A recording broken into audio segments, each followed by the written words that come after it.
We finally got the news that everybody's been waiting on. The spot Bitcoin ETFs have finally been approved. So we're going to get into which ones got approved. We're going to get into a little bit of history behind ETFs and how the role of it plays into my total investing strategy. Then we're going to get into a little bit of the price action. And then finally, we're going to wrap it up into a bunch of ways you can get into cryptocurrency besides the ways of just going into exchange and buying the token directly. Welcome back to another episode of Where the Money At. We on episode 55. You know we locked in on cryptocurrency. You know we keeping it rocking and rolling. Let me share my screen and let's get right into it. Let's get into CoinGecko really quickly. We have Bitcoin sitting at $46,500. Ethereum sitting at $2,608. BNB sitting at $306. Solana sitting right at $100. And XRP sitting at 60 cents. So let's get into the price action. So remember what I told you guys. Be prepared after these ETF approvals if the price goes up, down, or sideways. And to be honest with you, the price went up a little bit, but it didn't do anything too crazy. So we're sitting right at $46,300. You know, we're coming above this local price range that we had from early December to early. So we were in this price range for exactly a month, basically. But let's get into a little fib retracement to see where we could go. Let's look at the the all-time high of 70,000 to the local low of about 15,000. And we're sitting right at the 618. So we could possibly turn this into resistance and stay here for a little while, or we could go above it and turn it into support. But something I want to show you is the order book area that we've drawn a couple times before, because there's a lot of activity here and we're right at that level. So we could, this is where I believe institutions are getting in and getting out at. So let's pay attention and see where we go from here. If we look at the measurement, we're still on an amazing tear ever since the beginning of 2000 and 2023. We're up 190%. I made it, then I blew it. Let's go. We're up roughly 170% for the last 376 days, which is amazing for an asset class. You know what I'm saying? We're basically a 12-month uptrend, basically. So maybe it's time to cool down a little bit, or we could keep on and keep taking off. Who knows? But that's it as far as price action. So the SEC approves 11 spot Bitcoin ETFs. That's been the main subject in the space for the last couple months. And let's look at which ones were approved. We have, let me zoom in a little bit. I know it may be a little fuzzy, but we have ARC21 shares got approved. BlackRock got approved with their iShares Trust. Bitwise, Van Eck, Wisdom Tree, Investco, Fidelity, Valkyrie. I don't know if Global X got approved. I didn't see their name on the list, but Hashdex and Franklin and Grayscale all got approved. So they just knocked it out all at one time, which is what a lot of people predicted. They predicted if they were going to approve one, they might as well approve all of them at the same time. And you can see a couple of their tickers here, and that's that. But let's get into a little bit of history about ETFs, because we talk about it a lot, but what are they? It's just another financial product that's created around Bitcoin and around other assets. There can be ETFs of cryptocurrencies, ETF of gold, ETFs of art, ETFs of other stocks. There can be ETFs of other ETFs. So let's just hear a quick explanation real quick. I'll drop the link below of the gentleman here who gives a good little analogy about it. Think about it this way. The ETF is like a convenient wrapper. Like a bar of chocolate has a wrapper that allows you to easily transfer it between people. The ETF wrapper allows investors to transfer units in a managed fund more conveniently than a traditional unlisted structure. Trading units in an unlisted fund can be like passing around a chocolate bar without a wrapper. There are fees behind each trade. There's this administration burden every time you transact. It's messy. Chocolate gets everywhere. You don't want that. What you want is a chocolate bar in a wrapper. An ETF wrapper prevents many of the costs associated with transacting managed fund units. Administration is handled by an exchange. Trading costs stay low, and the chocolate bar can be conveniently bought or sold.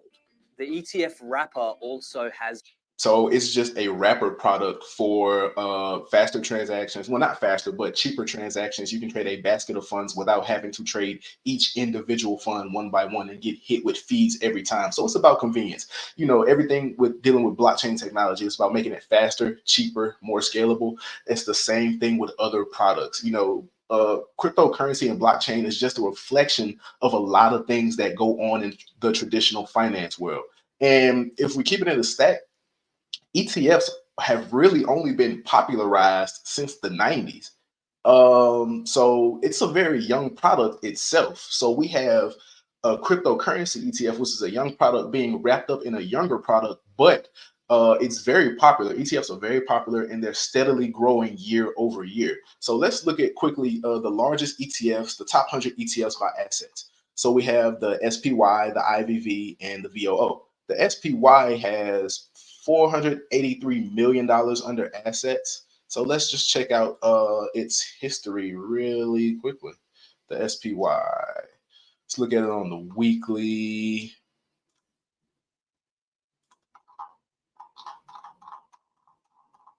All right. So now that we've zoomed out, it's only been around since 1993. That's not that old. It's only a 30-year-old index. You know what I'm saying? 31-year-old index. But as you can see, over time, it's going up and to the right.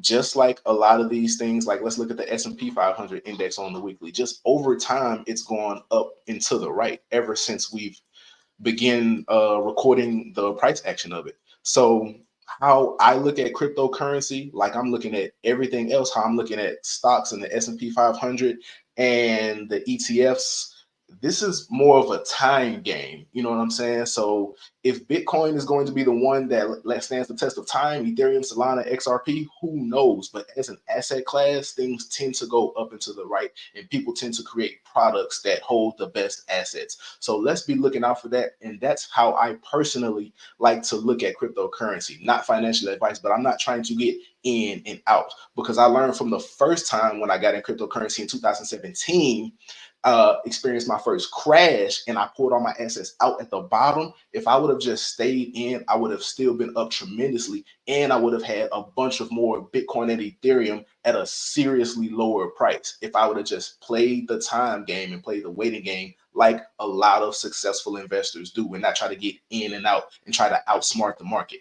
That's not what you want to do. Not financial advice, but that's how I'm starting to look at things as I get older and start to play the game.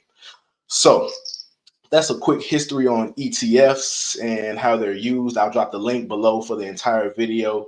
So let's get into some ways that you can get into cryptocurrency and invest in cryptocurrency besides just the original ways. So we have the original ways. You can pull up CoinGecko and pull up all the tokens here. And basically, if you want to get in these tokens, you go to an exchange and you purchase these with your local fiat currency, which is cool. You know what I'm saying? That's how I dollar cost average into a lot of the cryptos I'm in. But there's so many financial products around cryptocurrency that are being created, and so many ways to get to invest around cryptocurrency I want you to be aware of. So there's the tokens you can buy directly, and I would always recommend buying Bitcoin directly to hold the true underlying asset. But there's Coinbase International that has perpetual products. So you can long and short these inside of these products: Bitcoin, Ethereum, Solana, XRP, perpetual products. Now, all of these methods I'm going to list are not available to all US customers or all retail customers. Some of them are meant for institutional customers only. So let's keep that in mind. But it's about the general idea and how this asset class is growing, because with the approval of the ETF, that's just adding more maturity and more security to this asset class. So we got the coins themselves. We have Coinbase selling perpetual products. We have derivative products by exchange. So we have perpetuals and we have futures. Let's move on to the next one. We have actual traditional stocks. Now, these stocks are listed on the S&P or the top exchanges that sell stocks. So you can get them on Fidelity or whatever your broker is. But they're traditional companies that mine Bitcoin. So if you don't want direct access to Bitcoin itself, you can invest in companies that mine Bitcoin. And they have very, very high valuations. That doesn't mean they're great companies, but these market caps are nothing to play with. We have Marathon Digital, Riot Blockchain, Clean Spark, Hut 8, Cipher Mining, Bitforms, Bitdeer, and et cetera, et cetera, et cetera. There's a bunch of mining companies. There's traditional companies like JP Morgan Chase and PayPal that have blockchain products and projects in the works. So they may not necessarily be working with Bitcoin or the direct cryptocurrencies themselves, but they have their own blockchain products that they have.